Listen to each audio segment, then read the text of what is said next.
Tired of outdated marketing advice aimed at the industrial and manufacturing space? My name is Selim Malouf. Join me and my co-host Chris Carolyn as we deliver candid insights from growth-minded leaders, helping you drive results and tackle modern challenges. Cut through the noise to get no-nonsense expertise. Welcome to the Manufacturing Marketing Show.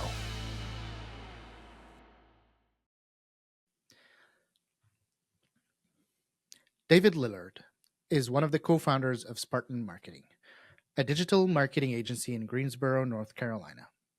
In his current role, he provides brand strategy, messaging, and content marketing for companies across the U.S. in manufacturing, construction, and other industries. As a StoryBrand certified guide, he helps companies clearly explain the value they add to customers' lives and creates digital marketing content designed to deliver leads and increase sales. His past experience includes directing the marketing efforts of Thermaco, a manufacturer of grease solutions for restaurants and food service operations, where he managed the Big Dipper and Trapzilla brands, leading their move to customer-centric marketing, digital marketing automation, and e-commerce. He currently lives in Greensboro with Nikki, his wife of 11 years, and their beagles, Winnie and Bishop. David, welcome to the show. Thank you. Yeah, I need to update that bio because it's not 11 years. It's 17 at this point. So I need to. I'm going to be in trouble for that one. Hey, we're ready to stop the podcast and shoot it again if you want. No, that's all right. Anyway, David, both Chris and I come from in-house industrial companies, and seeing your experience coming from in-house is very interesting to us and very interesting to our audience. So before embarking on your agency journey, you've had success building out new marketing programs in-house for an industrial company. We would love for you to share your experience with our listeners. Absolutely. So you mentioned Thermaco, which is a manufacturer of niche grease solutions for food service. They had a long, successful history before I was there. So certainly they had done incredible work carving out a space. But really their traditional marketing model, which is probably similar to a lot of manufacturers, was using manufacturing reps, right? And using a lot of third-party buy-sell reps and trusting them to communicate the message to clients, to gatekeepers, to all sorts of influencers in the industry. So when I came in, there was already a move towards going direct to our customer with messaging and marketing. And, I get to be a part of that. I get to be a part of taking not only changing the distribution method of our products, but also just how we communicated with those people. And over the 9 years I was there, we moved our products online, started selling e-commerce. If you can imagine a plumbing contractor buying a grease trap at 1 a.m. Online with a credit card, they were doing it. And it was a ton of fun, but it was also a ton of learning. What was complex about it, and what's probably familiar to a lot of manufacturing companies, is that unlike B2C, we're not just selling to one person that's going to buy the product and use the product, and they're the only decision maker unless they have a partner that they have to check with before they buy something, right? In that particular industry, we had multiple different audiences we had to communicate with. So it's a regulatory product, so you had regulatory officials that decided whether or not you could put this in. We had general contractors and plumbing contractors who are actually installing it, architects, engineers that are deciding, is it going to go into the plans for this one or not, all the way down to the restaurant operator. Do they want to use this particular grease trap? And so it's not like it's not even multiple people within a single business. It's multiple people in different organizations all playing a part in deciding whether or not this product gets put in. So incredibly complex, which meant that, we had to keep in mind the very different needs and concerns of each of those stakeholders. Because what matters to a pre-treatment official is not the same as what matters to a restaurant operator, right? The restaurant owner operator, they don't want to deal with the grease trap. So they want it to be as simple as possible, right? They're happy if it didn't exist.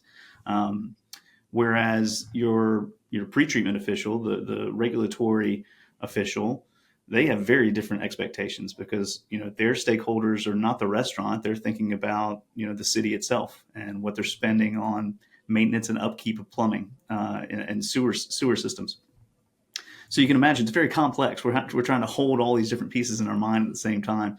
I remember at one point we had giant sheets of the white paper, the post-it, massive white post-it notes, and we just had messaging on all of these things across the wall, just trying to keep up with all of it. And so, that was a ton of fun though for me. It was a lot of fun to be able to manage that. And of course, I didn't do everything, right? I'm running. I may be the only person in the organization that's in charge of marketing, but I'm outsourcing to people outside the business, people that are copywriters, people that are graphic designers, web developers. And so over that time, we kind of built a virtual department, virtual marketing department, just because everyone wasn't in house. We were still operating like that, and so I think what I learned from that is a lot of what I use today in the way that I manage marketing for our clients, because I was already doing it. I was just doing it for one client and really for two brands at the time. Can Both you? Chris and I are coming from a situation that's eerily identical to what you just described. So we have a lot of, questions about uh, the challenges that you went through, especially you mentioned a lot of stakeholders, but you mentioned specifically manufacturer reps Mhm. and wanting to move the relationships, uh, dare I say, away from them and more towards the company. Can you talk Mhm. about what challenges you faced and how you conquered these challenges? Yeah, anyone who's worked with manufacturers reps knows the difficulty there, and most of it's because the traditional model involves them holding all the local relationships, right? In our case, they knew the local officials, they knew the architects, engineers, they knew the restaurant groups. They had all the relationships, and we didn't. And so it's really scary to try and switch to a direct to our customer model. And so we didn't necessarily do that entirely. We certainly started selling online, which was a convenience factor for our clients, our end user clients. But it was a gradual move because there's a lot of momentum and there's a lot of there's a lot of entrenchment, right? Yeah. People are locked in, and this is the way it has to be, and this is the way it's always been. And so it took time, but really what we tried to do most of all was partner with our manufacturers reps to help them understand the value of us being able to communicate directly to these people.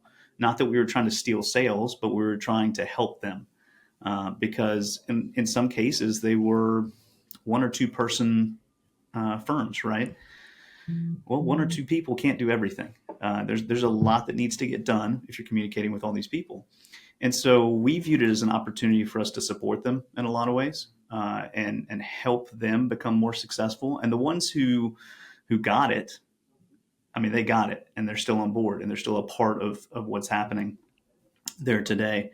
And those that are unwilling to adapt and grow and change, those were relationships we had to move on from. So it was never easy. It was a long process. It didn't happen overnight. But I think manufacturers have to start thinking that way about controlling the narrative, because anytime you start passing messaging through multiple layers in the sales process, it gets diluted. Things get lost. It's harder to introduce. What I found was really difficult was, we would introduce new product. That's really difficult because the rep already has their process for selling product A. And now all of a sudden they have to learn product B and convince someone to buy product B instead or in addition to.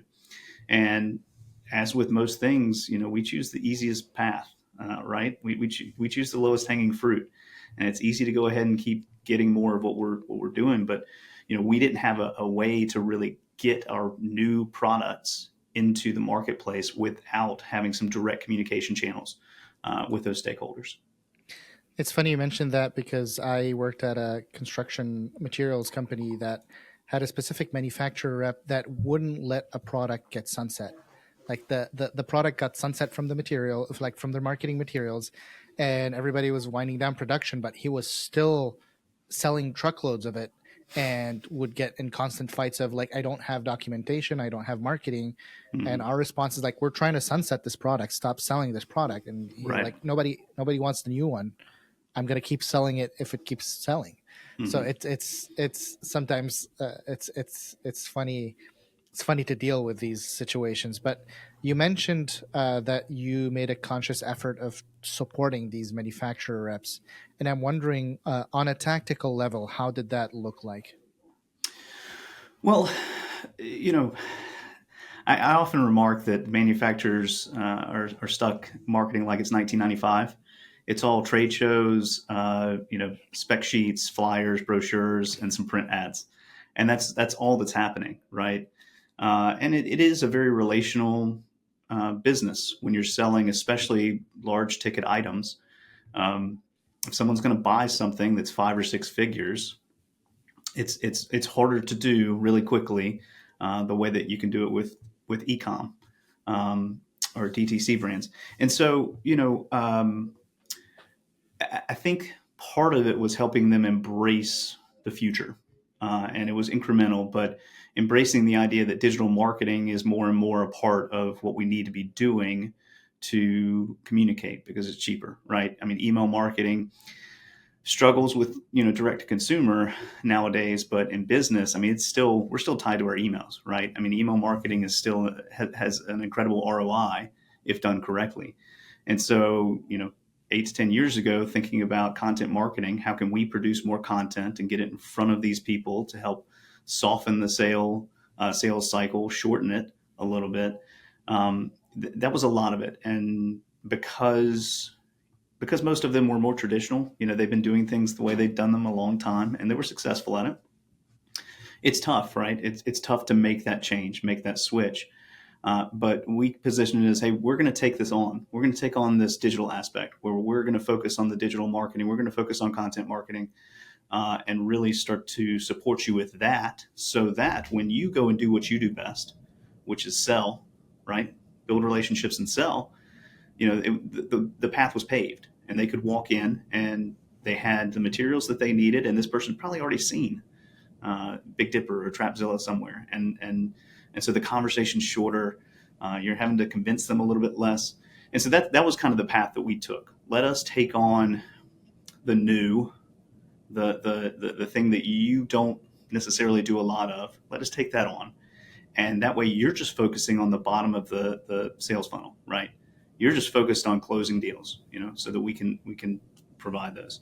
And I mean, again, those that were willing to adapt and work with us on that, I mean, the results speak for themselves. They clearly had an easier time being able to walk in and have conversations and sell. And you said this was 8 to 10 years ago, So right? this was from 2010 to 2017. Right. Yeah, 2009, 2010 to 2017. So yeah. Yeah, and that's what's super interesting because I kind of got into digital marketing and sales in 2017. And since then, I've been watching kind of both sides of the wall where I'm on the inside seeing all these marketing consultants and agencies talking about this new world content marketing and just not seeing it land. And what you described as the layout of the sales channels, exact replicas in the last two organizations I was in. And there was a fear of like, the relationships that like we don't want to mess with the reps because they've been so good to us and they own us. And what was interesting is often easier if I could communicate with the reps themselves and not necessarily through the sales managers that were in charge of the reps. They could get it because at the end of the day, they do want to focus on relationships and selling, and they might know. Like back then, it probably worked like this is the new thing. If you're still in this position now, you can't exactly talk about video being new, but you have these manufacturers and manufacturer reps that still aren't doing either. Yeah. And they're super receptive. They want the videos. They want you doing the things. Like, they should be talking about their value adds. You as the manufacturer should own, the brand story, the messaging, all that stuff. Mm-hmm. So as you've kind of transitioned into agency mode, I imagine you're seeing this on various levels. Why do you think it's such a challenge to kind of I don't even think it's understanding. I think it's more of just deciding to execute and how to get everybody in the room together and say, hey, this is our responsibility, this is your responsibility, let's move forward together. What have you seen from the outside? Yeah, I think believing in marketing, believing in digital marketing, content marketing, all of that stuff, I don't see many people struggling to believe in the value. I think the bigger issue is with change management within organizations, honestly. It's easy to do what you've always done. And I can take this back out, like it's not even just marketing, right? Like it's CRMs, it's MRP systems that are old and archaic, but because everyone knows how to work it, like we better not touch it, we better not move it, right? And so I think within manufacturing organizations, especially ones that have been around and been successful, change management can be really difficult, and that's tough. That's tough, especially when you're an outside consultant coming in and you're telling people, we need to do this. And in order to do this, we've got to do things differently, and things have to change. That's tough. And so my best clients are the ones that are willing to let go of things more easily. They don't hold on to their way as the only way, and they're willing to drive forward on difficult transitions.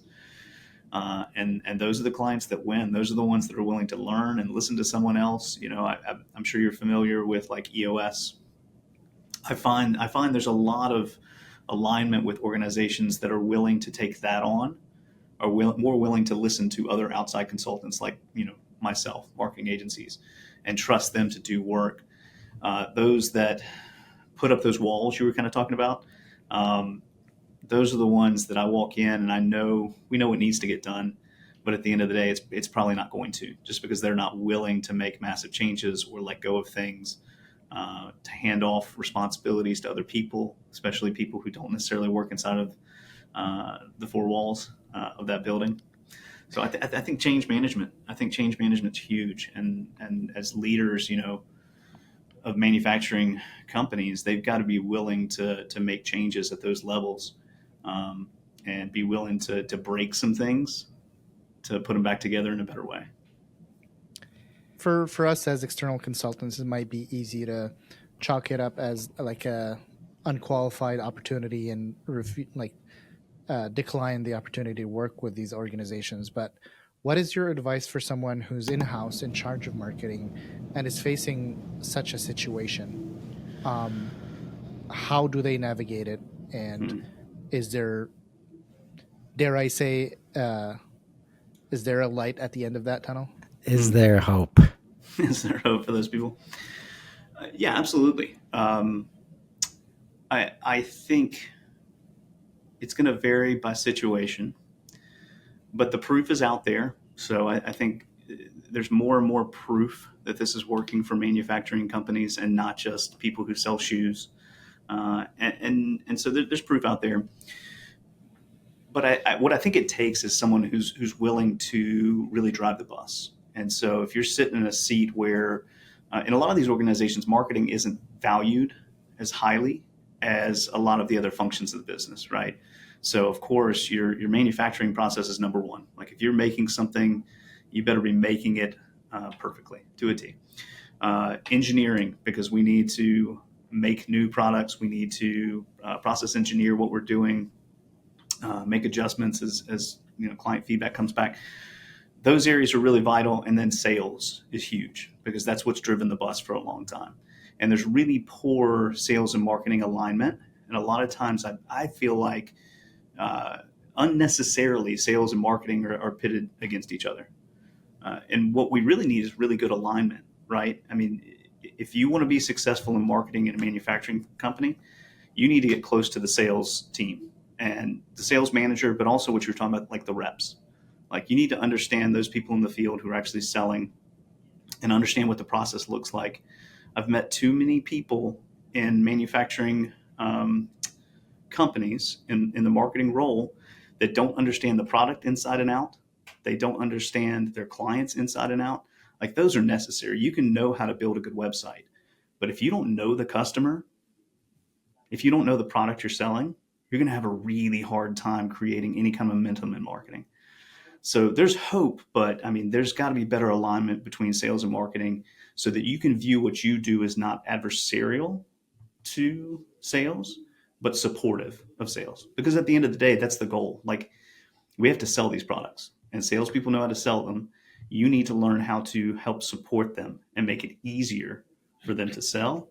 And that's when the organization, I think, shifts and starts to look at marketing as an opportunity, not this Cost center. Yeah, exactly. Exactly.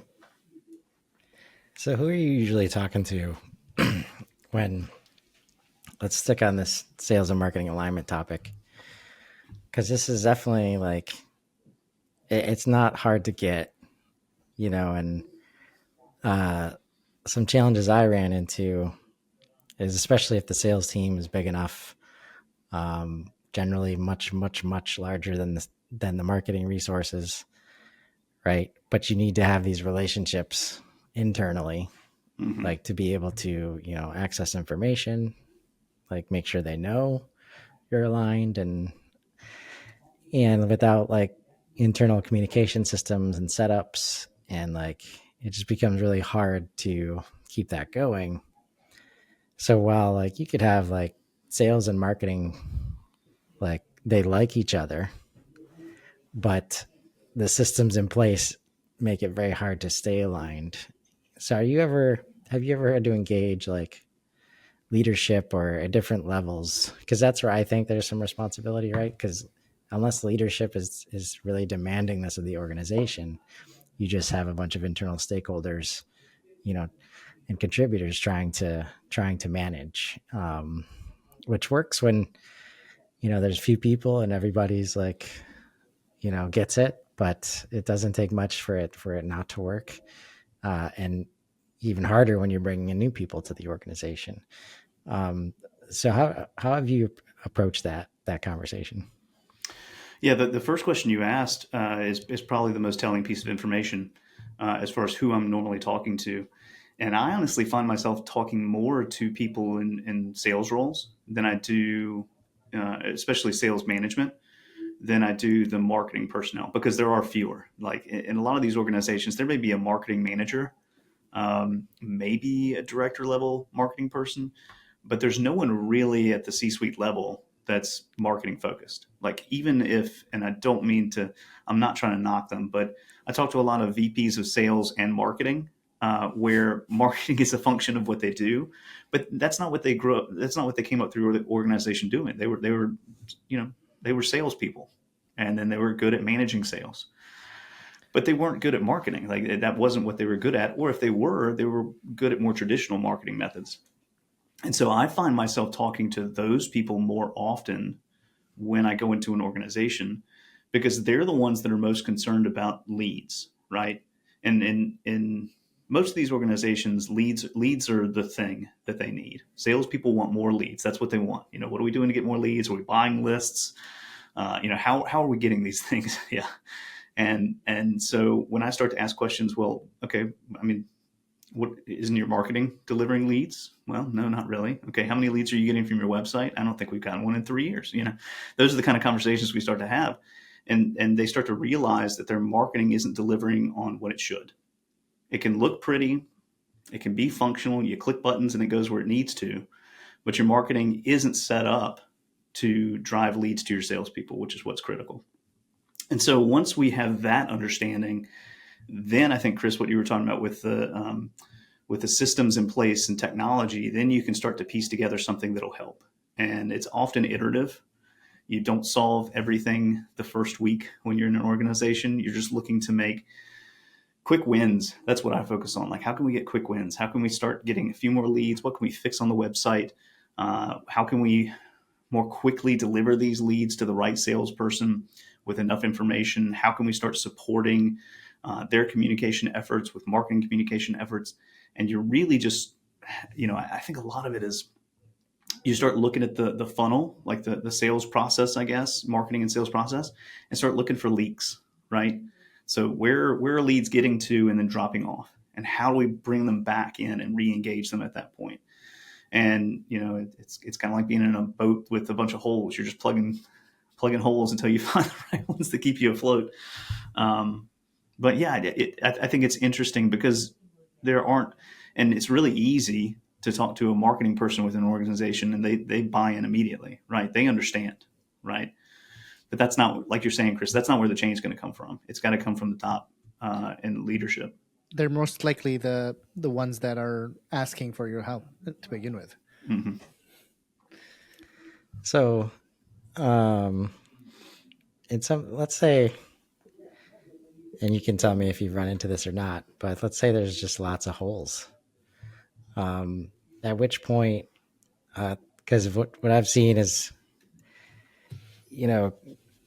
quick wins will get you to the next month. But sometimes they don't actually take you to the growth that you need, right? Mm-hmm.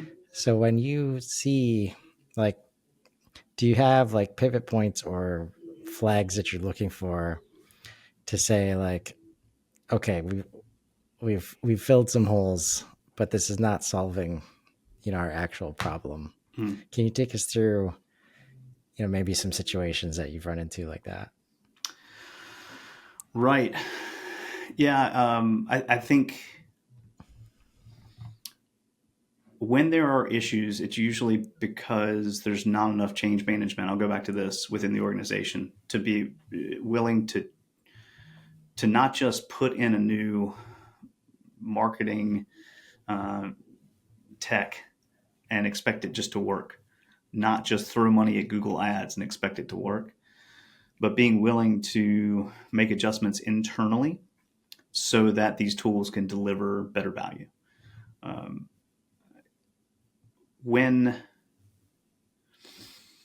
I'll say this, when I'm working with an organization and they just want me to do one thing, I usually know it's not likely going to work out really well. Because unless you're looking at the full picture, and so if we're just running Google Ads, there's a lot more that's going to need to be done most of the time, right? And Google Ads will just eat up money. I mean, just eat up money. As much as you want to throw at it, it'll take it. So when someone's not willing to talk holistically about their organization from a marketing and sales standpoint, it's going to be tough. I do often ask this one question. So one of the early questions I try and understand is, how do you actually make money?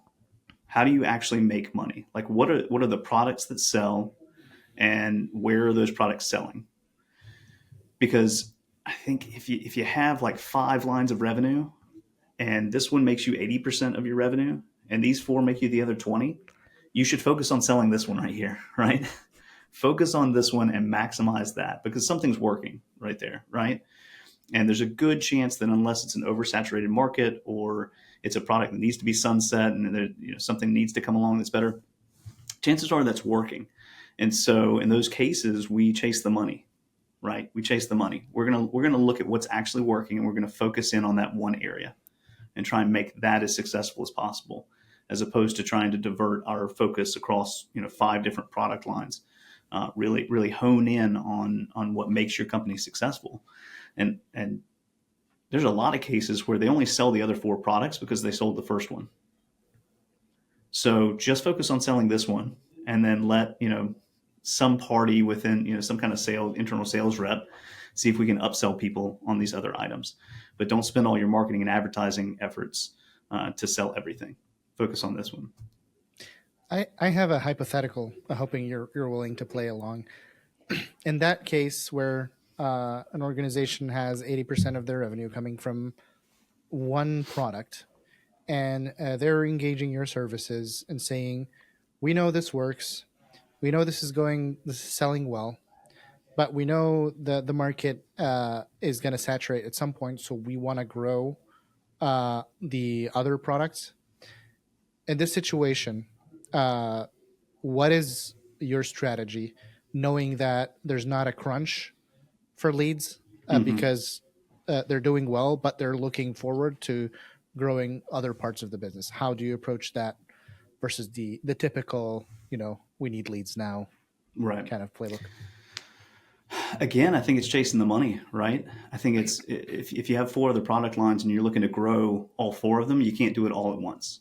That's too hard. You don't have a limited budget to be able to spend. Not to mention, if you're selling them all to the same customers, those customers don't have enough mind space to deal with all of that, right? And so, I start asking questions like, which one has the biggest market potential? Which one solves the biggest problem right now?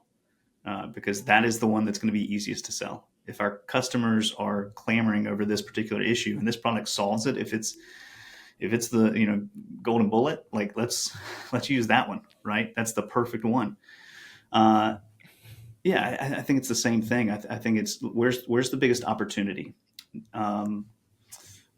If there's two, I think about like Schwartz's 5 stages of unawareness, 5 stages of awareness, and thinking about people who are not even problem aware and trying to sell a product into that.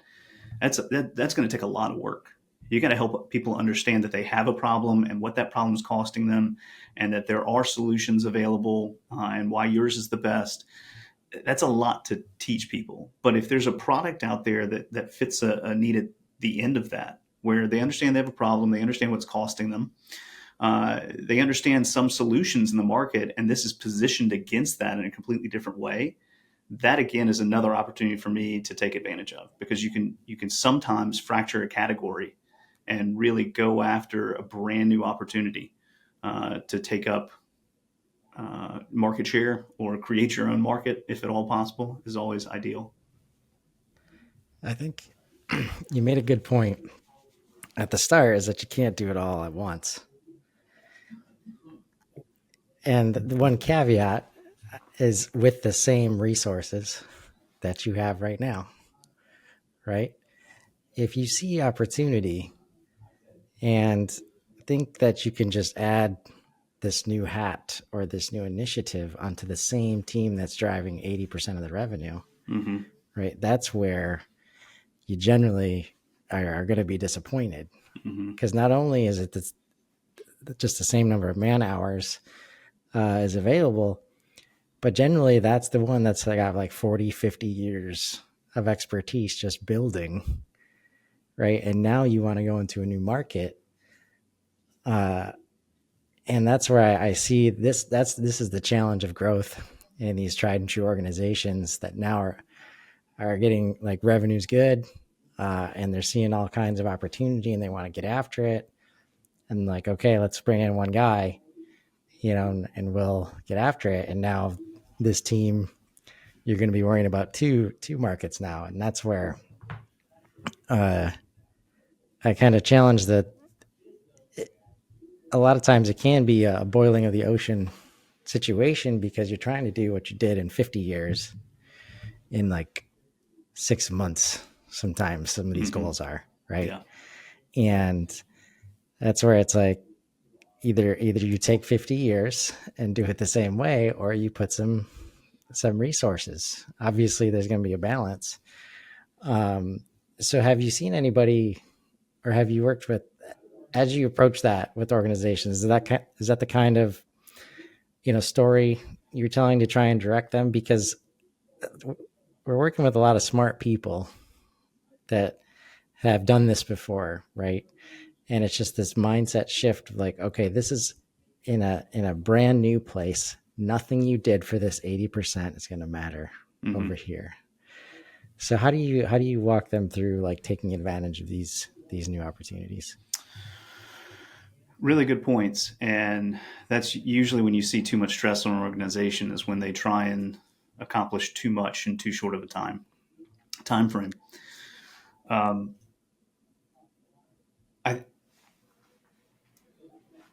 if you're going to, I guess I'll answer it this way.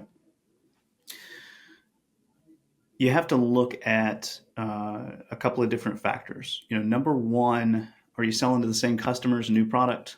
Are you selling the same product to new customers, or both brand new? Like, is this completely outside of it? The hardest one is going to be taking a brand new product into a brand new market, right? That's the most difficult, because you know nothing about that industry. You think you do from the outside, but you know nothing about it until you get in there.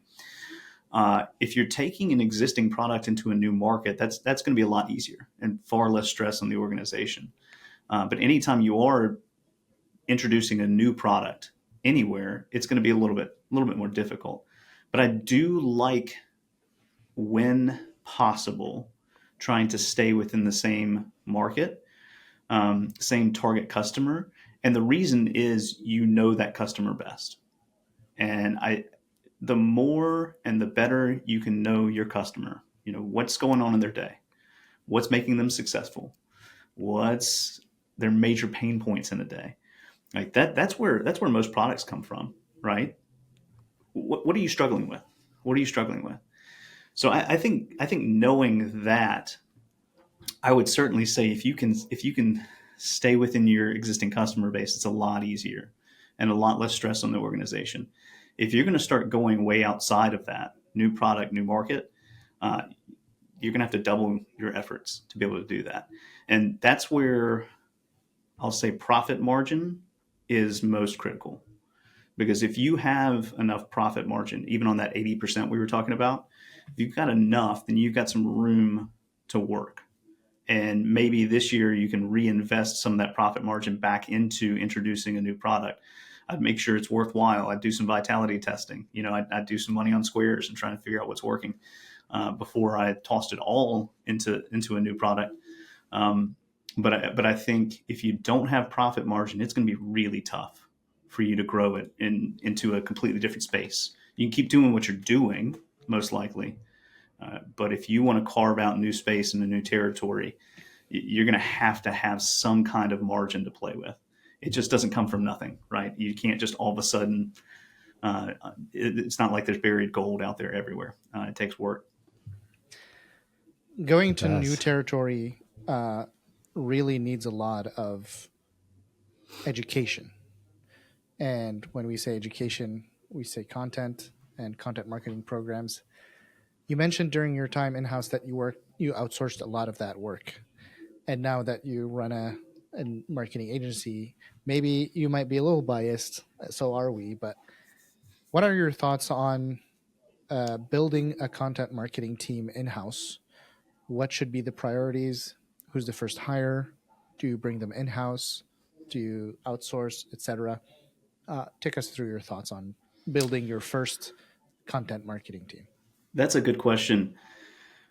One of the reasons that organizations hire marketing agencies is because it's so expensive to build your own in-house team. There are very few people out there that can do everything.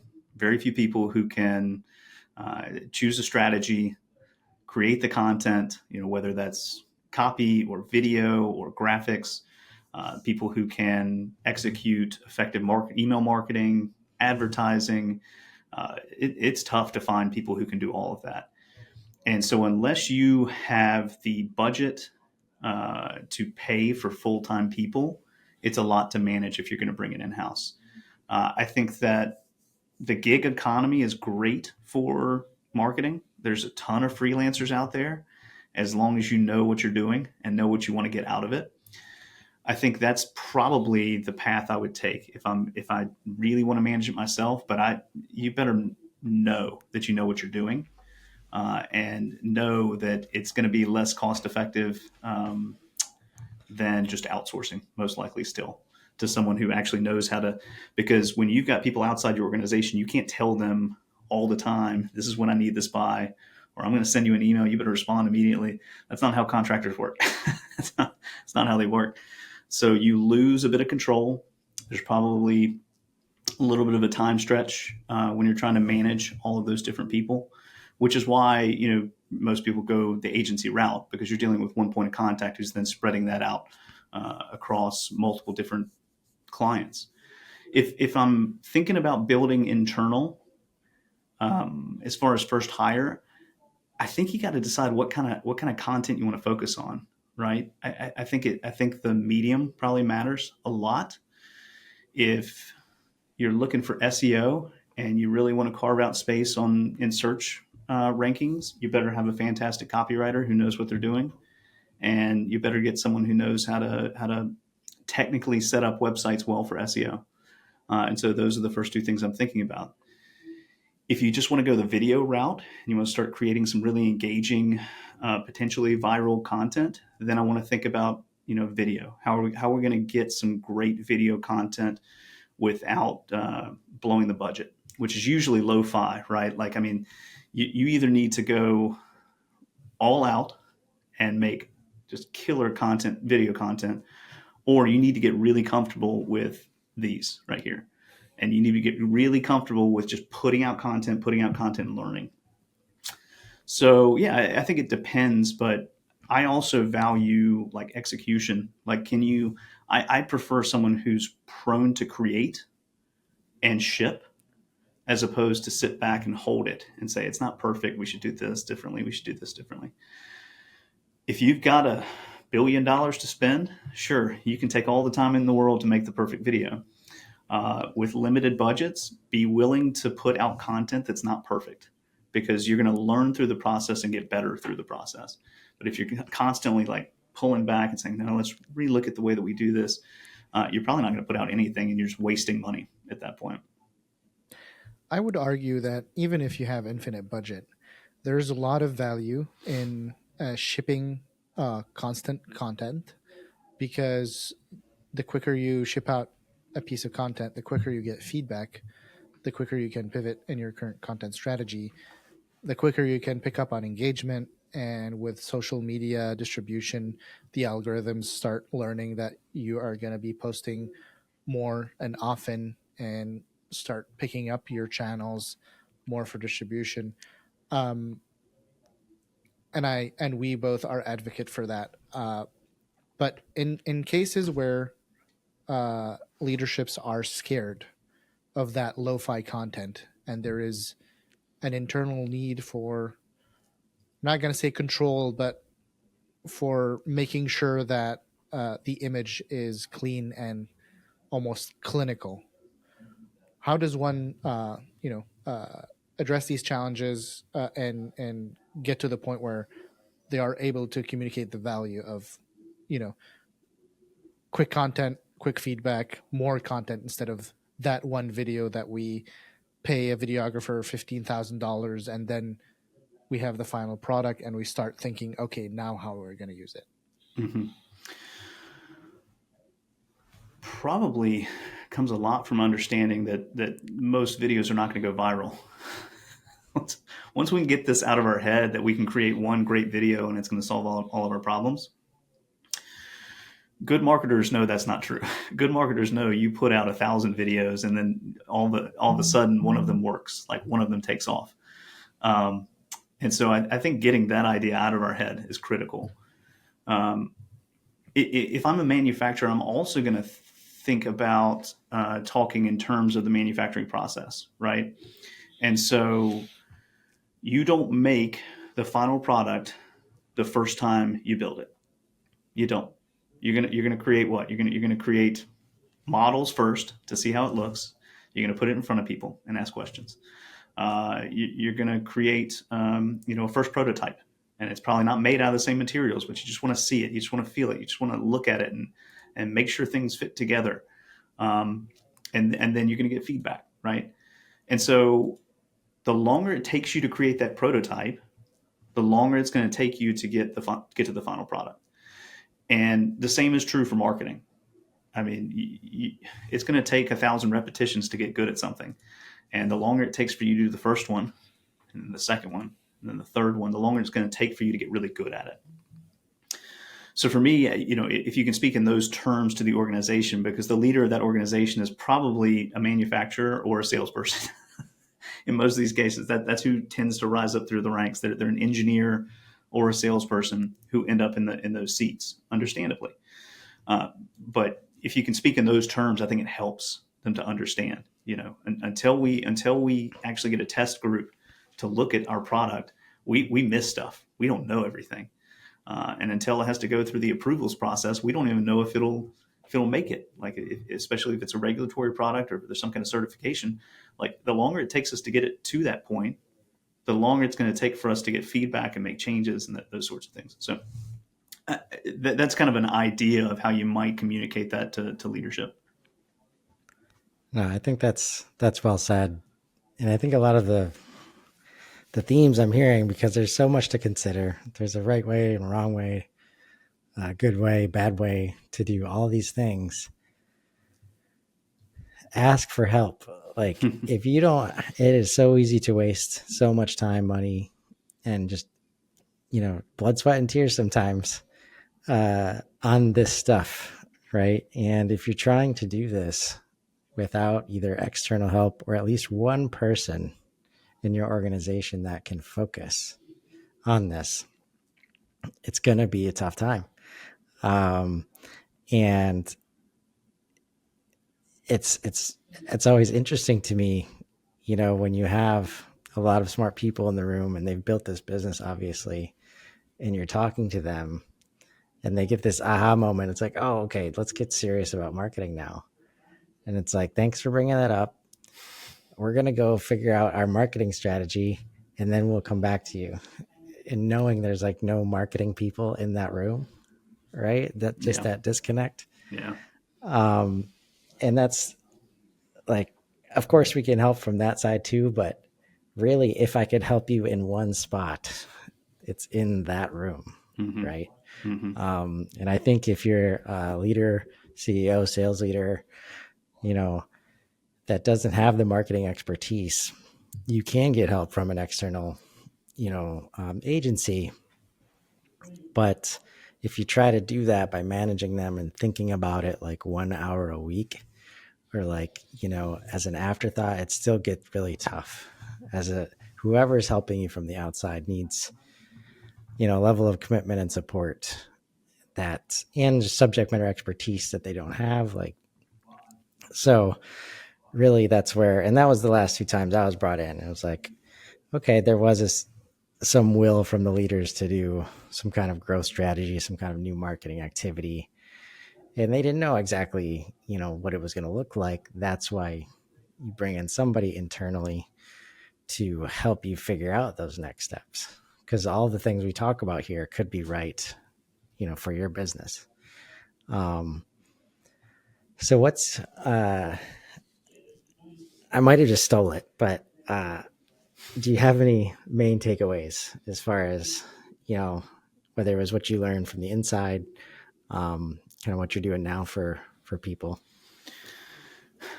Yeah, I have to credit Thermico a lot for what I learned. I came in I knew nothing.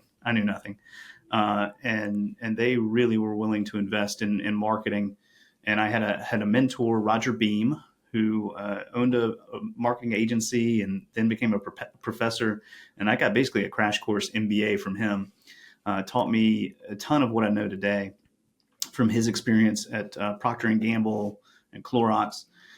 And so if just to dovetail on what you're talking about right now, the strategy is critical. Everyone thinks they can jump to the tactical. You can't do it. That's why most organizations' marketing strategy looks like a game of whack-a-mole.